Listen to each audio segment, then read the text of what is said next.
I'm Phillip Blackmore, and I'm today joined on the Catch Up podcast by James Downs from EY. For those who don't know, I'm deaf, hard of hearing. The irony here, I'm a really good listener. Never burn your bridges, no matter what. Sometimes it's not what you know. It was the very first Dynamics 365 F&O.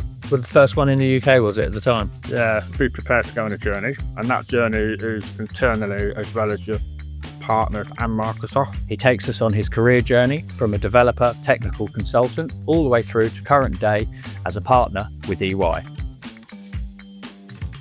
James, thanks so much for taking some time out of your day to speak with me this morning.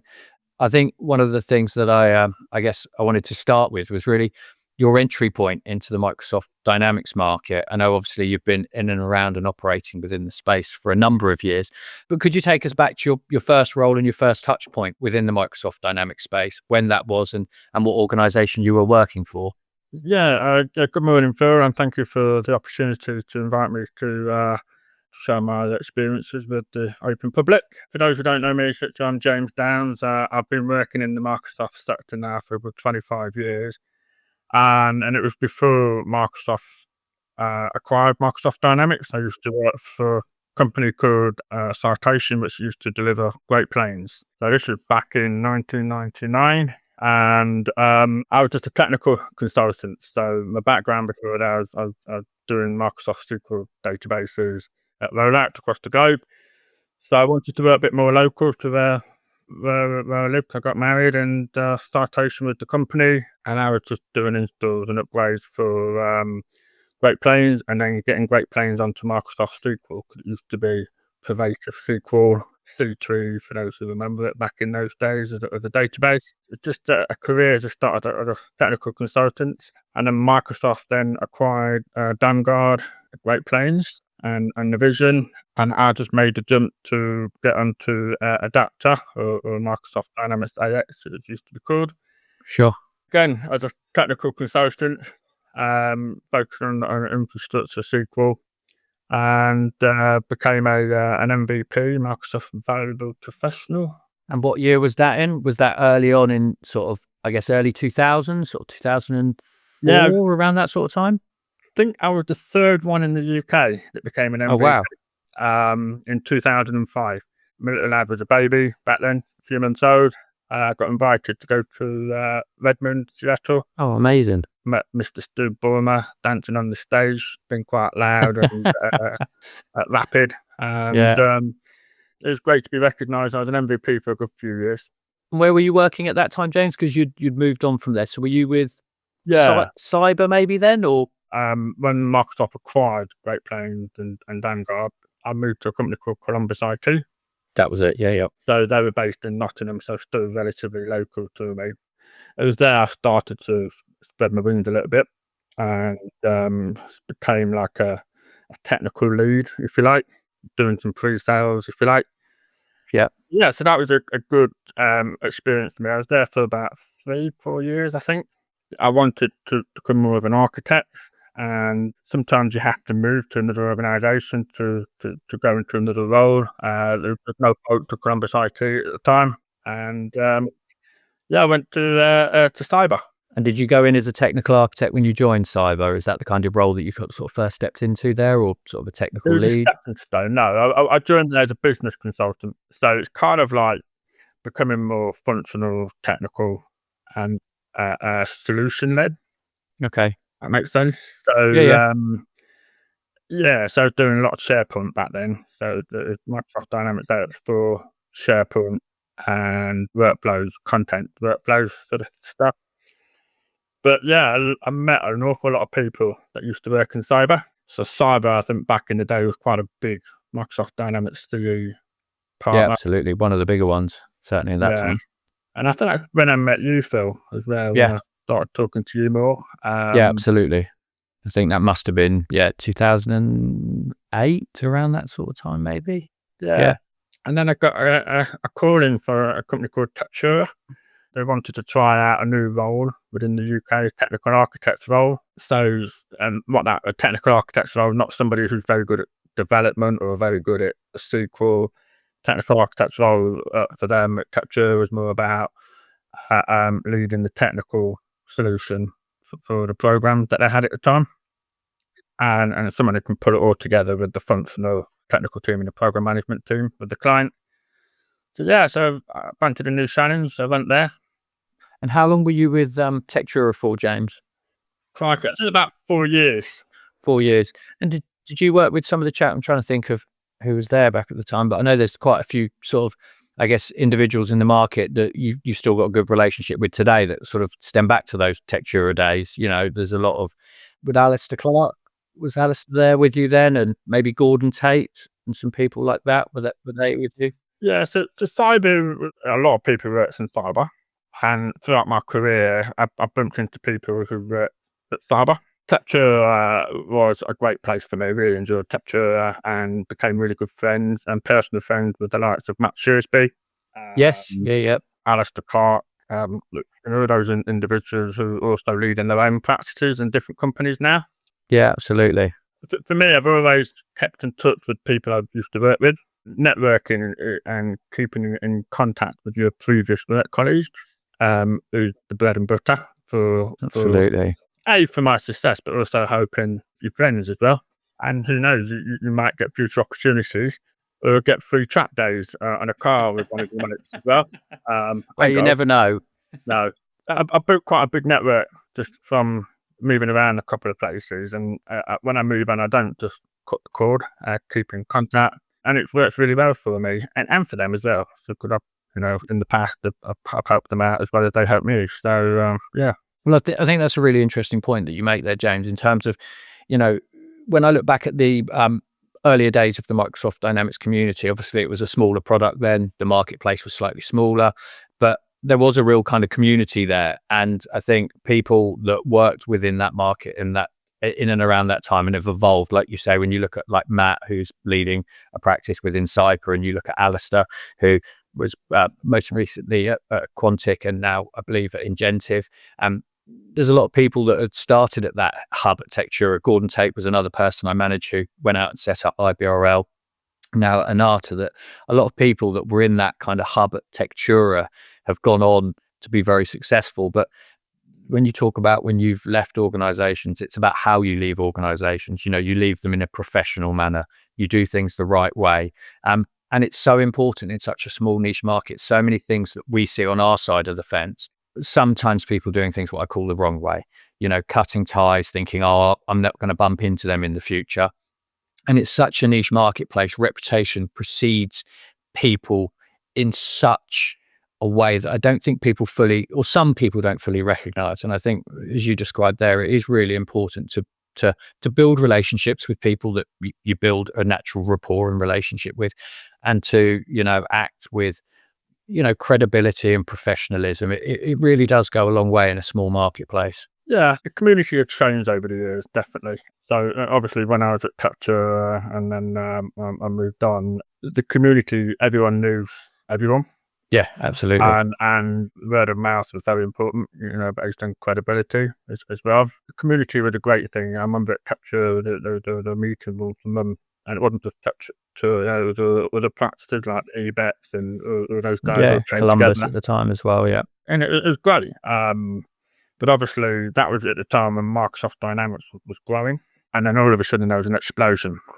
Yeah, it was in that Microsoft Dynamics space. So all of a sudden you're starting to lose sight of who's who. Certainly. And then the community change. You have the Power Platform community, and then CE and F&O now. It's just the number of communities are growing. So never burn your bridges, no matter what. Just take your personal bridges to yourself, sort of thing. And you always look back and sometimes it's who not what you know. Yeah, that helps you, because you might find yourself in a situation that you need to bounce an idea with. No, indeed. And when you kind of look back at your time with Cyber and Textura, do you think there's any sort of key lessons that you learned that kind of maybe still influences your approach with projects and customers today? When you kind of look back to those early days of your career, is there still some learnings from the Cyber, Textura, Columbus days that, even today as a partner at EY, when you go in, and I know the landscape of the product has changed significantly, so it's a very different piece of software to what it was then, but is there anything in your approach and when you speak to customers that you kind of you take learnings from those earlier days that you still bring into your work today? Yeah, I mean, for those who don't know, I'm deaf, hard of hearing. Being said, that the irony here, I'm a really good listener. Yeah. And to answer that question, Phil, is the key thing I've learned is listen to what people are trying to get across. Texture taught me how to be a leader and a team member, and it taught me how to listen. And then the progression of that is becoming more of an expert in the room. I'm sure a lot of our consultants out there, you always used to go into a bit of an unknown, you feel a bit nervous, but you start to realise you're the expert in the room, and you need to have that confidence in yourself, but also show that you can listen, but also lead. Unfortunately, there was a bit of a transition what was happening in Tetra, and myself and a few other people made a decision to go somewhere else, which is KPMG. And then when I joined KPMG, they got acquired by my previous client, which was Insight Fenton, which became Quantic. Right. Okay. Yeah. But I kept in touch with them. It was all great. But my biggest learning curve from that one is listening. Take as much information as possible and be confident in yourself, be the expert in the room. No, I think it's a great point, James, because I think there is often that thing, and having not sat in that environment, but listening to you talk about that, I can really appreciate that. As you're sitting there with a customer, and they're talking about that, maybe their business challenges that they face and how you can overcome those challenges with the use and a new system implementation. That one of the biggest points is actually keeping your ears open and understanding their problems and then empathizing with those problems, and then, like you say, then the expert piece is then solving those with the solution, with the system. So it really does makes perfect sense, and I think a great piece of advice for anyone that's kind of starting off in their consulting journey. Someone that's 3-4 years down the line as maybe a finance consultant or a technical consultant, that sometimes actually just listen. You don't have to jump on everything straight away and try and tell them how to do something, but taking that time. Yeah, my advice, there's a lot of people out there who just want to be heard. If you do think you are talking too long, you are. And I think people have gotten better at it. It's just let other people speak. So when you go from Textura, you move to KPMG. When I look back at the 3 previous partners of Cyber and Columbus and Textura, they were good size organizations, but they were very much Microsoft Dynamics consulting SIs. And then you go into like a KPMG type environment, a big 4, they have a multitude of services, a whole different scale of organization, should I say, compared to those other 3 partners you work for. Was it quite a culture change? Was it quite different when you went in there to compare to like a Textura? Because I remember Textura being quite, family feels not the right word, but it was a really close-knit team, wasn't it, that you had there from top to bottom? Everyone kind of knew everyone and used to socialize a lot together. Did it change quite a bit? Yeah, absolutely. I mean, I personally didn't want to leave Textura, but the circumstances at the time, I had to. And KPMG was more about setting up the practice, led by a guy who I'm ironically still working with now, is Anthony Kermery. Yeah, I know Anthony. So KPMG at the time was just like a 3-4-man team, and Microsoft wanting to grow that. So that was myself, Matt Shrewsbury, Anthony, and Gordon Brown joined, and Pascal. Yeah, I know Gordon. It became, it starts to grow. Yeah, and it was a culture shock. I remember having my interview in Canary Wharf. Feel like, wow, made it, sort of thing. Because you get that buzz. It's a really in your face sort of. It's a big corporate, isn't it? Yeah. So, and when you're young, it's I was only in my early 30s, and it's exciting. Yeah, it was a great experience. Did a lot of assurance opportunities, rushed in. A great opportunity in America, and at that time, KPMG decided to acquire Crimson Ring. Oh, that was it. Yeah. So it became KPMG Crimson Ring, didn't they? That's right. Yeah, and it became a separate entity sort of thing. Used to be known as the KPMG Crimson Ring, or KCW. Yeah, that was great. So I was like a solution architect back then, but I had this urge to work for myself. Yeah, and being independent.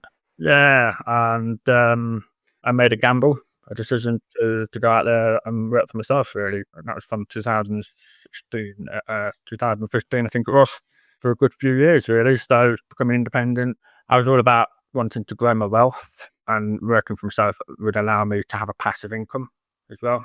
But as I said earlier, I had a big network. I grew my network, and literally, I just messaged a few people. I'm looking to XYZ, a good reputation of delivering, getting things done. And yeah, I snapped up very quickly. And that's when you then joined ASOS, is that right? I did a contract first with IBM. Oh, that was it. Yeah. Yeah, Yeah. so I helped them get a project live. And did you go on to was that one specific project they brought you in to help with or a It was couple two. there? It was Yeah. two. There was a big performance issues on one of the programs that was just quite typical back then with 2012. I kind of pulled the team together and get that resolved, which was resolved quite quickly. And then went to another company, the Half Bennett. Yes, yeah. Were they Newcastle still the head office? So I know they got It was the in London Newcastle. site, Yeah. and then the family I think were from Newcastle, because I remember we did a little bit of business with them a long time ago. Great place. Again, met fantastic individuals there. Met the client side program managers, a lady called Jackie, and who ended up heading up Doc Markins. Oh yeah. So it's just really to help them go live. There wasn't any delays. It's just they just wanted my expertise just to get them live and maintain the technical side. And then ASOS came knocking on my door directly through some recommendations. We're starting to a new program. Met up with him, and yeah, it was interesting. It was the very first Dynamics 365 F&O. Wow. Well, the first one in the UK, was it, at the time? Yeah, it was the brilliant. first go live, and that was with KPMG as well. I guess some familiarity there with some of the people you worked with previously, so kind of, a fairly warm environment to go into. Yeah, it was a fantastic project, and I was responsible for the finance, HR, and an integration domain, the core thing domains. Yeah. It was a very agile environment. So it was the first time I was doing more agile than waterfall, and that was a course shock. Okay. Yeah, so everything was stand-ups in the morning, post-it notes in the swim lanes, and Chris Lally, who was the program director. Yeah. I know Chris. I still speak to him. One of the best program directors I've ever come across. Do you know what? It's funny you say that, James. I spoke to actually a chap that's at the client that he's at now. So where he's at ACCA now. That's right. And I was talking to a chap over there that's within the kind of talent team, and I said to him, if I was to name 5 program managers in the Microsoft Dynamics market, Chris would be very high up on that list. His reputation precedes him. No, it was awesome. He pulled together a fantastic team. Yeah, it's great. We got that live, and it wasn't without challenges. I have to say, it was the first Dynamics 365 go live. It was when it had Dynamics for Talent as well, the HR platform. Yeah.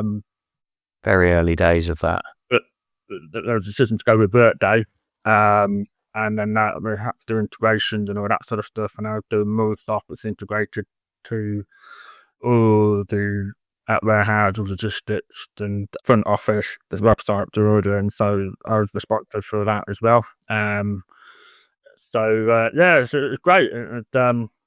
Again, the team that we, Chris and I built around that were from our networks. Yeah, and in parallel to that, I was doing some assurance work to the other retail companies nearby. Okay.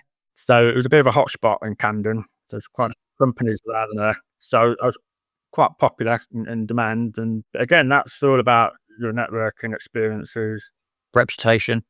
Yeah. So, so I had quite a good little business running. How did it differ, James? Obviously, going from that partner channel that you'd been in for quite a number of years, going through your Columbus, Cyber, Textura into a KPMG, and then subcontracting, doing some work with IBM, another partner, and then moving into an end user environment. And just for anyone out there, people that have been working in the partner channel for 10 plus years, and then they're thinking about, well, what is it like on the other side of the fence? I know you're working with customers day to day, but is it quite a different culture change? Does it feel different operating on that side of the fence to when you operate on the partner side?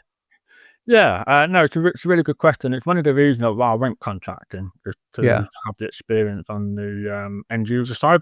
I've always wanted to know what it was like. And yeah, I mean, ASOS was a fantastic brand, and back then ASOS was an up and coming company, and it was all agile ways of working, and it was very cool to be in. I'm not going to lie, it was a fantastic environment to be in, and it was quite a flat tier sort of structure, so everyone was in it together. But I worked with other companies such as Orbit Group, Housing Association. Yes. So, and that's more on the public sector side, and you feel you have more responsibility as a client. So I joined as a solutions lead. So mine was always making sure that my role was making sure that the partners designed and the requirements that they were given were met, and trying to be the man in the middle to compromise stopped into the system rather than changing the system. On the partner side, you've got that more focus to get it over the line. Yeah, You're within the budget and you're all in it together, and you've got that focus, and everyone knows what their roles are to get it over the line. As an end user, it's all about managing the change, the expectation, that you've also got to remember there's multiple different heads of different business entities. sure. It's not a problem. It's more, you just need to have more focus to bring people more aligned and go on the journey. Because the appetite can be of the business can wane quite quickly. Of course. And as a partner, you don't get to see a lot of that. No, yeah, And I then you understand wonder that. why they've taken so long to make a decision. And it's because you're having to manage expectations across. 4 or 5 different work stream leads, yeah. Yeah. And obviously the dynamics and politics are different between partner and end user. So, typical politics of a partner is we sold it as X. Really, when you deliver, there's some gaps. We need to align that's Of typical course. politics with your partner. On the end user side, it's politics of the departments they want to work in different ways. But it's good politics and bad politics. It's just Yeah. it's how you listen, how you navigate it, and how you bring people on that journey is absolutely key. And it is why programs do fail, because it's challenging to get that change aspect.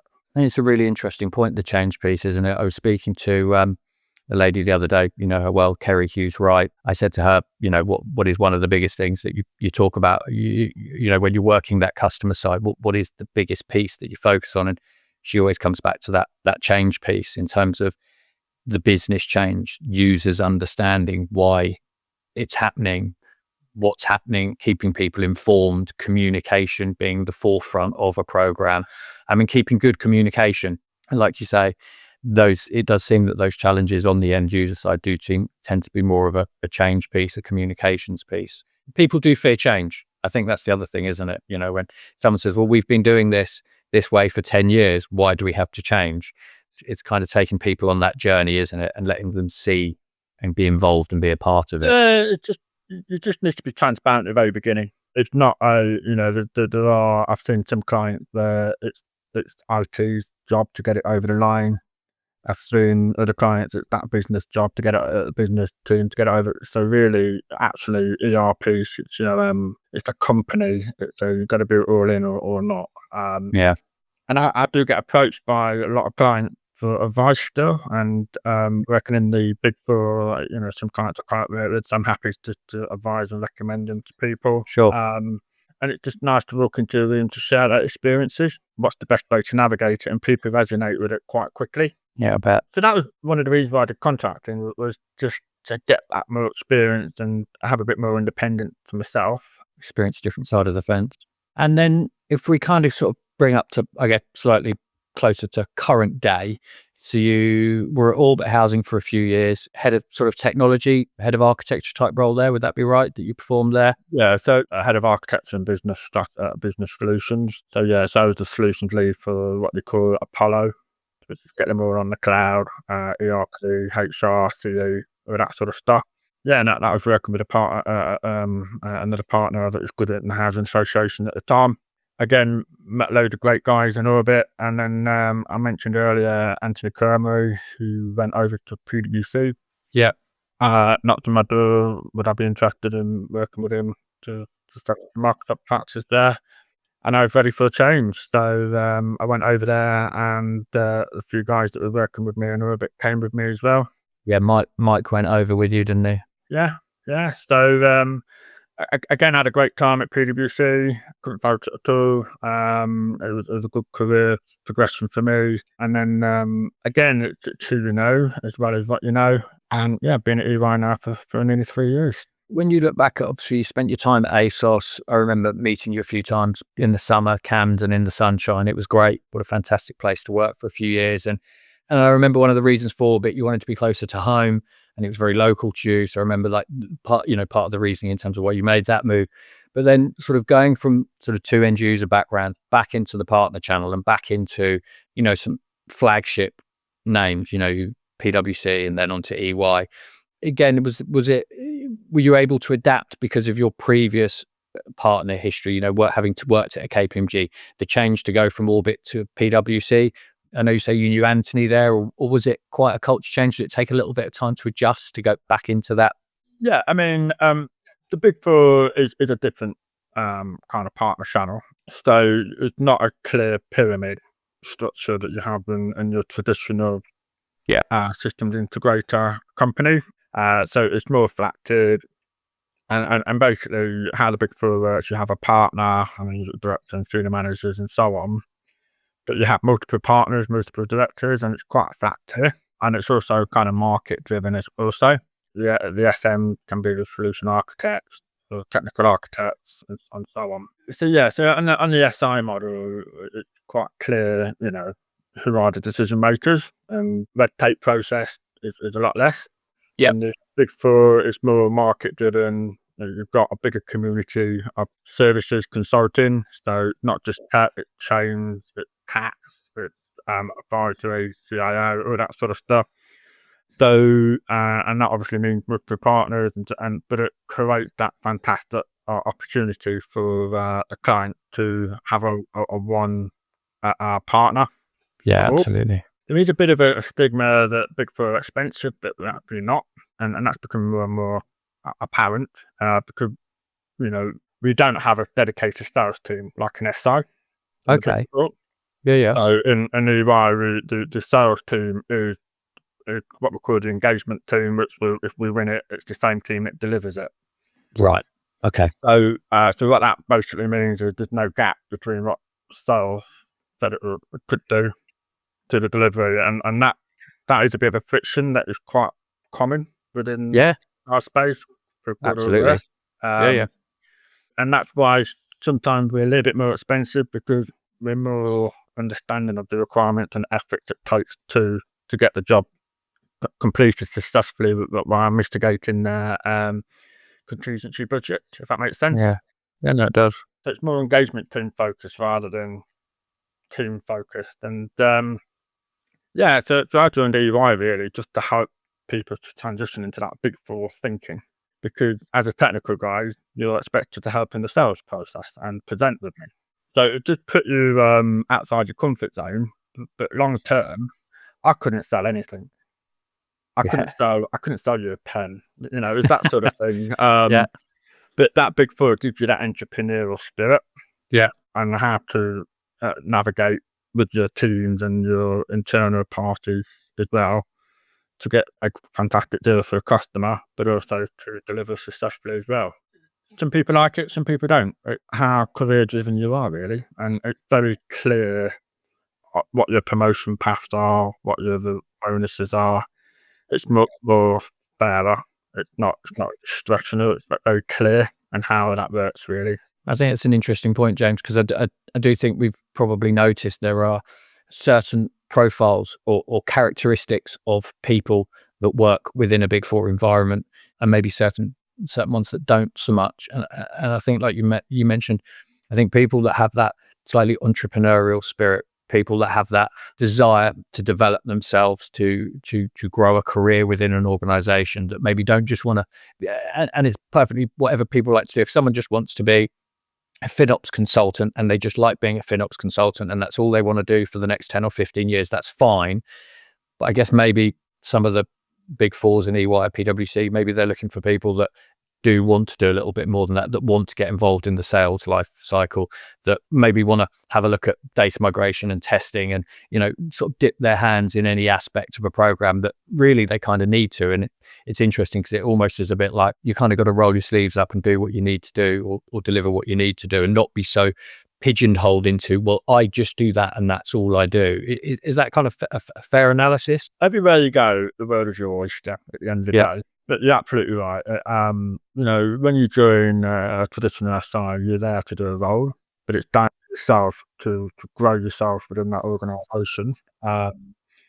Where within the Big Four, from my experience, is you have to do multiple things. That your role isn't just to be a technical architect. You've got to how create a proposition, create assets, work with me on a bid, work with me with a client. It's all that sort of stuff. So that you're not pigeonholed in a specific role. I always find that people in the Microsoft space are very highly skilled people, can do multiple roles. You're in high demand very quickly. Absolutely. And a lot of people like to be busy, but a lot of people don't like to be busy. So it's a double-edged sword. Yeah, so if you want to pigeon yourself into a hole within the Big Four, a specific role, your career won't be long there, if that makes sense. If you're willing to adapt, change, and grow your own skills, and hey, 10 years ago, as I said, I couldn't sell a pen. I could only talk about integrations and data. Now I can talk about a wide variety of things, and having that Big Four experience and having my own business experience is enabled me to grow. But keeping in contact with your mates and your network is absolutely critical for me. Creating a good reputation as well. It's important, isn't it? Like you say, like we said at the beginning, you've got to do things the right way. And if you try and cut corners or think you can just move left, right, and center and take an extra few K here and sort of not, I guess, manage those relationships, and you cut ties with those relationships, it will often shorten your longer term development, should I say, maybe. No, absolutely. Yeah, it's just, look, the grass isn't always greener. That's one thing I've learned. Yeah, absolutely. But having a relationship with the likes of you, Phil, that's helped me build teams out in the past, and just keeping me abreast of what, of what's happening in the Microsoft world is very helpful. James, just before I let you go, there's one question that I sort of like to ask all of our guests that we get on. And I appreciate you've likely seen your fair share of technology projects over the years. What piece of advice would you give to someone that was leading or just starting a major technology implementation? My advice is, be prepared to go on a journey, and that journey is internally as well as your partners and Microsoft himself. My advice is to get the right people in at the beginning. Someone that is successfully delivered a global implementations, a really good program director who's been on the client side, but is pragmatic. So just have the right team around you. So, recently done a project with Platform Housing, a Craig Barber with the client side. He was a very good pragmatic program director, lead, working on the client side and ensuring that we had what we needed. He had a good team around him, reporting to Rosemary, the CFO, and just be prepared to spend a little bit more than you think, because it's a bit like building a house, isn't it? If you're not willing to accept that there's going to be a few more pennies to spend or pounds, it will come to quite a few difficult conversations. So really, yeah, best advice really is get the right people in, get them a really good program director in, transformation director, fantastic partner like myself. Yeah, have good relationships to ensure success. Well, I think that's a great piece of advice, because I think we see it so often. I sometimes have conversations with organizations in the early days of maybe selecting a vendor, and often I'll lead in with, please do consider exactly what you've described there, James. The benefit of having your own program manager, program director, someone sitting with you, taking you on that journey that's delivered something before. And a lot of the time people kind of say, oh, and I see it, and it's almost like, well, I know, well, we're paying someone to do that. We're paying our consulting partner to deliver it. At the end of the day, it's your system, it's your business. You have to take that ownership and responsibility. And I think sometimes within organizations, people just think, oh, well, I've paid X amount of millions, I've signed up with a big partner, they're just going to deliver it. And I think that can be where you see the great failures, is people not taking that internal responsibility. Say, well, it's our project. They're helping us, but this is our business. It's our project. Just at the end of the day, it's just accountability of it. No, it's a great point, and it's having that critical friend, but also to speak to someone that's to another company in your sector that's done it. Mm-hmm. Yeah, just references. To, have a retrospective from them. So, but absolutely, a critical friend. If it's a large program that you're doing, have a critical friend, as well as an implementation partner. Because sometimes it's nice to have that critical friend to advise and challenge, where as an end user, it's hard to sometimes challenge because you might not necessarily know all the things it can and can't do. and that's where me and my team and Levi in general are becoming very helpful in that critical friend space. Yeah, absolutely. It's your system, it's accountability, and is the business willing to change? Brilliant. James, I really appreciate your time this morning. I've taken enough of your time up. I know you're busy, having just got back from your holidays. I'm sure you got plenty. I'm sure you got plenty to be doing. So I will. I'll thank you for your time. Really appreciate it. It's been a really great insight. Hearing about your journey from sort of the early days. Great Plains, right through to where you sit today, and the kind of journey that you've gone on from a skills perspective. Starting in that just sort of pure technical space, and now, as you say, sort of the role that you're doing today. The multitude of roles that you're performing at EY. It's not just one thing that you do. You turn your hand to a multitude of tasks. And it's been a really interesting conversation. And thanks for your time. Thank you for your time, Phil, and speak to you soon. Thank you for listening to the podcast. Please subscribe on your preferred platform to receive all future episodes, or head over to YouTube and watch the full episode now.